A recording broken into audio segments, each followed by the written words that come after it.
Hello good evening. ഇന്ന് Saturday വൈകുന്നേരമാണ്. അതാണ് പതിവ് പോലെ അല്ലാതെ ഒരു വിഷ് തന്നത്. ഗുഡ് ഈവനിങ് ആണ് ഇന്നിവിടെ. വീഡിയോ അപ്ലോഡ് ചെയ്യുന്നത് എപ്പോഴാണെന്ന് അറിയില്ല. എന്തായാലും ഇപ്പോൾ ഈവനിങ് ആണ്. ഇപ്പോൾ സാറ്റർഡേ ഈവനിങ് ആയതുകൊണ്ട് തന്നെ ഇന്ന് പെട്ടെന്ന് തന്നെ കിച്ചണിലേക്കാണ് സൂം ചെയ്യാൻ പോകുന്നത്. അവിടെ എന്തോ ഒരു സാധനം അമ്മ ഉണ്ടാക്കി വെച്ചിട്ടുണ്ട്. വളരെ നാടനായിട്ടുള്ള ഒരു ഡിഷാണെന്നാണ് പറഞ്ഞത്. അപ്പോൾ ആ ഡിഷ് എന്താണെന്ന് നമുക്ക് കാണാം. അതുകൂടാതെ വേറെ ഒരു റെസിപ്പി കൂടി ഉണ്ട് നിങ്ങളെ കാണിക്കാനായിട്ട്. നല്ലൊരു ബ്യൂട്ടിഫുൾ ആയിട്ടുള്ളൊരു റെസിപ്പി കൂടിയാണ്. അപ്പോൾ അതും കൂടി നമുക്കിന്ന് കാണാം. ഓക്കെ, അപ്പോൾ വേഗം തന്നെ നമുക്ക് കിച്ചണിലേക്ക് സൂം ചെയ്യാം. എന്താ ചെയ്തോണ്ടിരിക്കണ അമ്മ? ചായ ഉണ്ടാക്കുവാന്ന് തോന്നുന്നു. ചായ ഉണ്ടാക്കണം. ഇതേ പാല് തിളപ്പിക്കാൻ വെച്ചേക്കണം. ചായക്ക് ഇതേ പൊടി കിടണം. ചായക്ക് 4 മണി ചായ. 4 മണി എന്ന് പറഞ്ഞാൽ 5 മണിയായി. കാരണം നീയൊക്കെ വന്നു കഴിഞ്ഞിട്ട് മൊത്തം നമ്മൾ പോയി വന്നല്ലേ ഉള്ളു. ഇപ്പം എടുക്കാമെന്ന് കരുതി തിളച്ചു.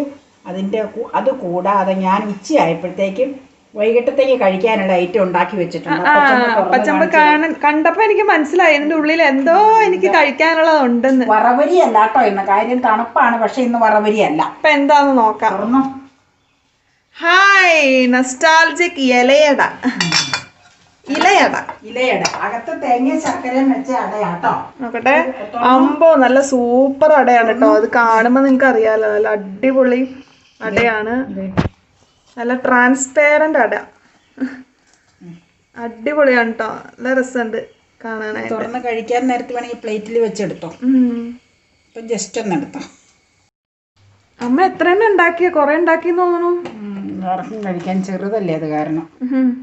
അടയ്ക്കട്ടെ എന്നിട്ട് ഒരെണ്ണം എടുത്ത് വെക്കാം പുറത്തേക്ക്.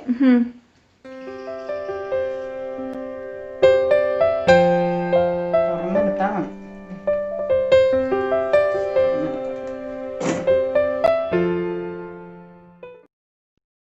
ഇതൊരു സ്പെഷ്യൽ സാധനമാണ് ഇപ്പൊ ചെയ്യാൻ പോണത്. അതെന്താ, അത് എത്രത്തോളം നമുക്ക് ഇഫക്റ്റീവ് ആണ് എന്ന് നോക്കാം ഏതായാലും. അതായത് ഈ എണ്ണ കാച്ചില്ലേ, ഇപ്പൊ തലയിൽ പുരട്ടാനൊക്കെ എണ്ണ കാച്ചുമ്പോൾ ക്യാരറ്റ് ഇട്ട് എണ്ണ കാച്ചുക വളരെ നല്ലതാണെന്ന് ഈയിടെയായിട്ട് കുറേ വീഡിയോസിൽ കണ്ടു.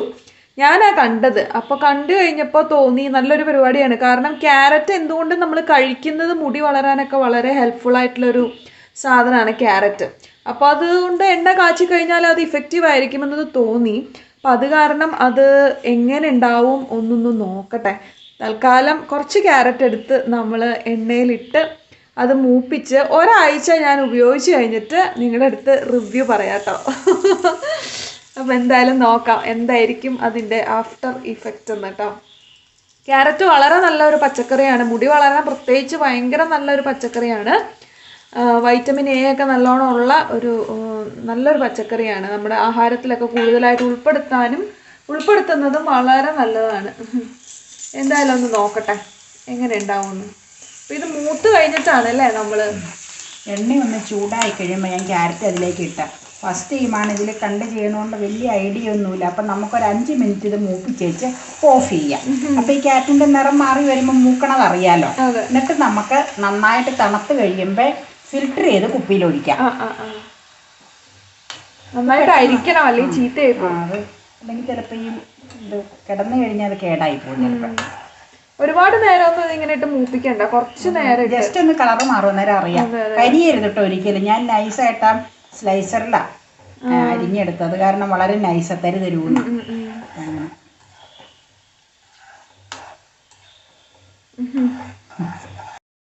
ഇതാണ് നമ്മുടെ ക്യാരറ്റ് ഓയില്.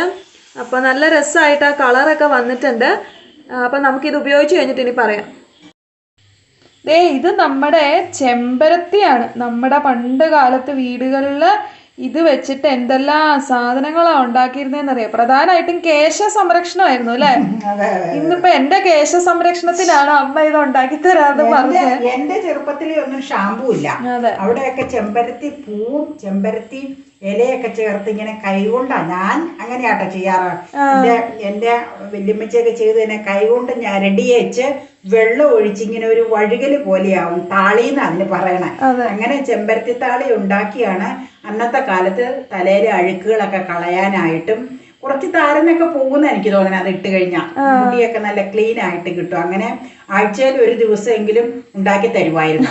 അപ്പൊ നിനക്ക് ഞാൻ ഇടയ്ക്ക് ചെയ്യാറില്ലേ, അപ്പൊ നമുക്ക് ഇതൊന്ന് ചെയ്യാന്ന് കരുതി ഞാൻ നമ്മുടെ പറമ്പില് നമ്മുടെ ആ മുറ്റത്ത് നിൽക്കണ ചെമ്പരത്തി ഒന്ന് പറിച്ചോണ്ട് വന്നതാ. അപ്പൊ ഇനി പരിപാടികൾ തുടങ്ങാം. എന്തൊക്കെയാ അതിനകത്ത് ചെയ്യാൻ പോണില്ല? വെള്ളം ഒഴിക്കട്ടെ ആദ്യം. വെള്ളം ഒഴിച്ച് വെച്ച് ചുമ്മാ കൈകൊണ്ട് ഞരടിയാ മതി.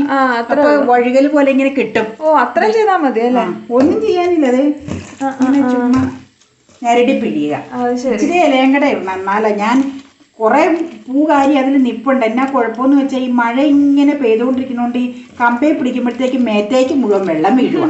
ഞാൻ ഉച്ചയായപ്പോൾ ഓർത്തൂല, ഉച്ചയ്ക്കൊന്ന് തോർന്നതായിരുന്നു മഴ. അത് ഇടയ്ക്ക് നമ്മൾ ചെയ്യണതാണല്ലോ ഇതാണ്. ഈ ചുമന്ന ചെമ്പരത്തി ഏറ്റവും നല്ലതെന്നാ പറയണേ. ശരിക്കും പണ്ട് ഞങ്ങളുടെ വീട്ടിലാ അമ്മയൊക്കെ പറഞ്ഞുകൊണ്ടിരുന്നത്. എനിക്ക് അതിനെപ്പറ്റി ഒരുപാട് പറയാനൊന്നും അറിയില്ല കേട്ടോ. പഴയ ആൾക്കാർ പറയണത് ഞാൻ പറയണമെന്ന് മാത്രം.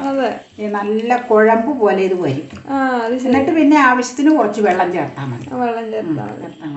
ഇത് ഞാൻ എന്നാ ചെയ്യണേന്ന് വെച്ചാൽ ഇത് ഇങ്ങനെ ഞരടി പിഴിഞ്ഞ് വെച്ച് ഈ ഇതിൻ്റെ പിസറൊക്കെ എടുത്ത് കളഞ്ഞ് വെച്ച് ക്ലീൻ ആക്കി ഇങ്ങനെ കൊണ്ടുവരാം. അപ്പുറത്ത് കൊണ്ട് ശരിയാക്കി വെച്ച് ഇങ്ങനെ കൊണ്ടുവരാം. അപ്പം ശരിക്കും കാണിച്ച് കൊടുക്കുക. അതിൻ്റെ ആ കുഴമ്പ് പോലെ ഇരിക്കുന്ന ഇതൊക്കെ കാണിച്ച് കൊടുക്കുക എങ്ങനെയാണെന്നുള്ളത്. അത് എല്ലാവർക്കും അറിയാം. എന്നാലും പിന്നെ ജസ്റ്റ് ഞാൻ പറഞ്ഞതും ഇലയൊക്കെ മാറ്റി വെച്ച് കൊണ്ടുവരാം കേട്ടോ. എന്തൊരു കളറാ നോക്കിയതിനകത്ത്. ഈ വെള്ളമൊക്കെ ഇങ്ങനെ ഇതിനകത്ത് ഇട്ടിട്ടേ വെള്ളത്തിലിട്ട് ചെമ്പരത്തി ഇലയൊക്കെ പിശറി കഴിഞ്ഞപ്പോൾ നല്ല കളറ്. ഈ കളർ തന്നെ ആയിരിക്കും അല്ലേ താളിക്ക്? ശരിക്കും ഇത് അരിച്ചെടുക്കണം.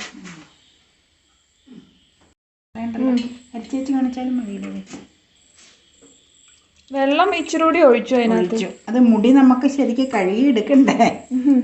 പിന്നെ അത്രയും കൊഴുപ്പതിന്റെ ആവശ്യമില്ല താളിക്ക്. അതുകൊണ്ടാണ് വെള്ളം ഒഴിക്കണം. ആവശ്യത്തിന് എന്തോരം ഇത് വേണമെന്ന് വെച്ചിരുന്നത്. നല്ല കളറായല്ലോ. ഇങ്ങനെ കാണിച്ചിരുന്നേ കുഴമ്പ് പോലെ ഇരിക്കും. ടോയ്ലറ്റിൽ എല്ലാവരും ശ്രദ്ധിക്കണം. ഇതിട്ട് ടോയ്ലറ്റിൽ ബാത്റൂമിൽ കുളിക്കുന്ന എല്ലാവരും ബാത്റൂമിലാണല്ലോ. കുളിക്കുമ്പോൾ ഈ ടൈലയിൽ വീണ് എഴുകൽ വരാതെ വളരെ ശ്രദ്ധിച്ചോളണം. ഈ കുഴമ്പ് പോലെ ഇരിക്കണോണ്ടേ. എടുത്ത് ജഗ്ഗിലേക്ക് ഞാൻ ഒഴിച്ചു വെച്ചേക്കാം കേട്ടോ. ഇത് കഴിഞ്ഞിട്ട് ഇത് വൈകുന്നേരത്തെ ഒരു സ്പെഷ്യൽ ഡിന്നറിനുള്ള പുറപ്പാടാണ്. ഇതിപ്പോ ചപ്പാത്തി പരത്താനായിട്ട് ഇവിടെ എടുത്തു വെച്ചേക്കുക. ഇപ്പുറത്ത് വേറൊരു സംഗതി നടന്നോണ്ടിരിക്കും. വേറൊരു സംഗതി ഇങ്ങനെ എടുക്കാം. തുറക്കട്ടെ. ചൂടാറിപ്പോ വേഗം എടുത്തോളണം. ചൂടാറിയ പിന്നെ പറ്റില്ല. മഴ ആയതുകൊണ്ട് ചുട്ട് വെക്കണതാ. അതെ. അപ്പൊ വേഗം ആൾക്കൊക്കെ പരിപാടിയൊക്കെ നടക്കട്ടെ. അത് കഴിഞ്ഞ് ബാക്കി പരിപാടി നോക്കാം. ചൂട് ചൂട് ചൂട് ചപ്പാത്തിയാണ്. പുറത്ത് നല്ല കോരിച്ചൊരിയുന്ന മഴയാണ്. അതെ. അന്നേരം ഈ ചൂട് ചൂട് ചപ്പാത്തിയും ബീഫ് കറിയും കൂടെ ഒരു പിടി പിടിച്ചാലുണ്ടല്ലോ അടിപൊളിയാ. അതൊരു സ്പെഷ്യൽ ബീഫാണ്. ബാക്കിയൊക്കെ നിങ്ങൾക്ക് വഴിയേ കാണാം. അപ്പോ കുറച്ചു നേരം മുമ്പ് നമ്മൾ ചപ്പാത്തിയൊക്കെ കാസറോള് കണ്ടില്ലേ? ഇനിയിപ്പോ എന്താണ് ഈ ചപ്പാത്തി വെച്ച് ചെയ്യാൻ പോണേന്ന് നോക്കാം നമുക്ക്. ചെറിയൊരു ഡിഷാട്ടോ. അതെ, ഞങ്ങളുടെ ചപ്പാത്തിയുടെ ഡിഷ്. പക്ഷെ ടേസ്റ്റി ആയിട്ടുള്ള ഒരു ഡിഷുമാണ്. അതായത് ഞാൻ 2 പ്ലേറ്റില് ഒരേ ചപ്പാത്തി എടുത്തു വെച്ച് 2 റോളെ ഞാൻ ചെയ്യണോളൂ. അതുകൊണ്ടാണ് റാപ്പ്. അതെ. അപ്പൊ ആദ്യം ഒരു ചപ്പാത്തിയിലേക്ക് എഗ്ഗ് ചിക്കി പൊരിച്ചത്. ജസ്റ്റ് ചിക്കി പൊരിക്കണം. അതൊന്നും പിന്നെ എങ്ങനെയാന്ന് അറിയേണ്ട ഇതില്ലല്ലോ. നമ്മൾ കാണിച്ചിട്ടുണ്ട്, എല്ലാവർക്കും അറിയാവുന്ന ചിക്കി പൊരിച്ച സംഭവം. അതിലേക്ക് ഫുൾ അങ്ങ് നിരത്തി വെക്കുക കേട്ടോ. അതിലേക്ക് നമുക്കിത് സ്വല്പം ടൊമാറ്റോ ആൻഡ് ഉണിയൻ, സവോളയാണ്, ചെറിയ ഉള്ളിയല്ല. അത് ഒന്ന് ജസ്റ്റ് റോ ഫോമിലാണ്, പച്ചയാട്ടോ, വേവിച്ചതല്ല ഇത്. അത് വെജിറ്റബിള് ഇതിലേക്ക് വെക്കുന്നു. എന്നിട്ട് നമ്മൾ ഇതിനാവശ്യത്തിന് ഉപ്പ് ചേർത്തിട്ടുണ്ട്. ചപ്പാത്തിക്ക് ഉപ്പുണ്ട്, എഗ്ഗ് പൊരിച്ചതിന് ഉപ്പ് ചേർത്തിട്ടുണ്ട്. പിന്നെ ഇതിന് ഉപ്പ് എക്സ്ട്രാ ചേർക്കേണ്ട കാര്യമില്ല. എന്നിട്ട് ജസ്റ്റ് റാപ്പ് ചെയ്തെടുക്കണം. ഇങ്ങനെ ജസ്റ്റ് ഇങ്ങനെ വെച്ചാൽ മതി. റാപ്പ് ചെയ്തേ ഇങ്ങനെ ഇരിക്കുന്നു. ഒരെണ്ണം അങ്ങനെ ചെയ്തു. പിന്നെ സെക്കൻഡ് വൺ അതിലേക്ക് വേറൊരു താരമാണ് അതിലേക്ക് വരണത്. നമ്മുടെ ബീഫ് വിന്താലുവിന്റെ ആട്ടോ ഇതാ. അത് ഇരുന്ന് ഞങ്ങൾ ചൂടാക്കി രാവിലെ ഒരു 11 മണിക്ക് ഉണ്ടാക്കിയതാണെന്ന്. ഇപ്പൊ വൈകിട്ടത്തേക്ക് കഴിക്കാനാണ് ഇത് തയ്യാറാക്കണേ. അപ്പൊ എന്താന്ന് വെച്ചാൽ അതിന്റെ ഗ്രേവി കുറച്ച് രണ്ടാമത് ചൂടാക്കിയപ്പോൾ വറ്റിയതാണ് കേട്ടോ. പക്ഷെ ആ ടേസ്റ്റൊക്കെ നന്നായിട്ട് അതിലേക്ക് പിടിച്ചിട്ടുണ്ട്. ബീഫ് ഇത് മതിയോ ഇതിലേക്ക് വെക്കാൻ? കുറച്ചുകൂടി ക്രഷ് ചെയ്ത് വെക്കുകയാണെങ്കിൽ ഇച്ചിരി നല്ലതായിരിക്കും. അതിനുള്ള സമയം ഇല്ലാത്തതുകൊണ്ടാണ്. സമയം 9:30 ആയി ഓൾറെഡി അല്ലേ. അതുകൊണ്ട് ഞങ്ങൾ ഇനിയിപ്പോൾ അതിലേക്ക് നോക്കണില്ല. ജസ്റ്റ് ഒന്ന് പിച്ചി പിച്ചി ഇട്ടാ മതി. അപ്പൊ അതാണെങ്കിൽ എല്ലാ സ്ഥലത്തേക്കും അത് സ്പ്രെഡ് ആയിക്കോളും. അപ്പൊ അത് കഴിക്കാൻ ഇച്ചിരി രസമായിരിക്കും. ഇതിപ്പോ സമയം ഇല്ലാത്തതുകൊണ്ടാണ് നമ്മൾ ഇങ്ങനെ തന്നെ വെക്കുന്നത്. പിന്നെ കൊച്ചു കുട്ടികൾക്കാണെങ്കിൽ കുറച്ചുകൂടെ അങ്ങനെ ചെയ്താൽ ഇച്ചിരി നല്ലതുമായിരിക്കും അവരെ കടിക്കുമ്പോ അല്ലേ. ഇതിപ്പോ നമുക്ക് അത്രയും പിന്നെ ഞങ്ങളുടെ സമയവും തെറ്റി മൊത്തം. ഈ മഴ കാരണം മൊത്തം എല്ലാം ഒരു തണുപ്പൻ രീതിയായിരുന്നു. അതിലേക്കും സവാള അരിഞ്ഞതും ടൊമാറ്റോ അരിഞ്ഞതും ചേർത്തു കേട്ടോ. പിന്നെ മറ്റ് വെജിറ്റബിളൊക്കെ ഉണ്ടെങ്കിൽ ഒന്ന് വഴറ്റി വേണമെങ്കിൽ ചേർത്താൽ അത് നല്ലതാണ് കേട്ടോ. ഞങ്ങൾ ജസ്റ്റ് ഇപ്പം റോ ഫോമിൽ തന്നെ തക്കാളി സവാള എടുത്തെന്നുള്ളൂ. അതും ഇതുപോലെ റോൾ ചെയ്തെടുക്കുക. ജസ്റ്റ് ചുമ്മാ ഒന്നും കാണാനില്ല. ഇപ്പം രണ്ടെണ്ണമാണ് ജസ്റ്റ് കാണിക്കണത്. ഇനി എന്നാ ചെയ്യേണ്ടതെന്ന് വെച്ചാൽ നമുക്ക് അടുപ്പത്തെ ഒരു തവ വെച്ച് തവയൊന്ന് ചൂടാക്കാം.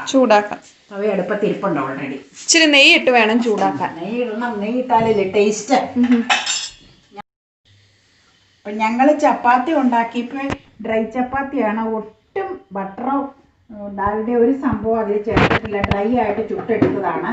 അപ്പം തവയിലേക്ക് ഇപ്പം ഇത് റോൾ ചെയ്ത് ചപ്പാത്തി വെക്കുന്നതിന് മുമ്പ് കുറച്ച് ബട്ടർ ഇട്ടു. ഇനി ആ ബട്ടർ ജസ്റ്റ് ഒന്ന് ഉരുകി വരുമ്പോൾ ഈ ചപ്പാത്തി ഓരോന്നായിട്ട് അതിലേക്ക് വെക്കുക. ബട്ടർ ഒന്ന് ഉരുകട്ടെ കേട്ടോ. ഞാൻ എഗ്ഗ് ചിക്കി പൊരിച്ചതായി. തവ പിന്നെ കഴിയൊന്നുമില്ല കേട്ടോ. അതിന്റെ ആവശ്യമില്ലല്ലോ. ഇപ്പൊ 2 എണ്ണം നമ്മൾ വെച്ചു. ഈ ബട്ടർ അങ്ങ് ഉരുകമ്പയുള്ള ആ സ്മെല്ല് അല്ലേ നല്ല.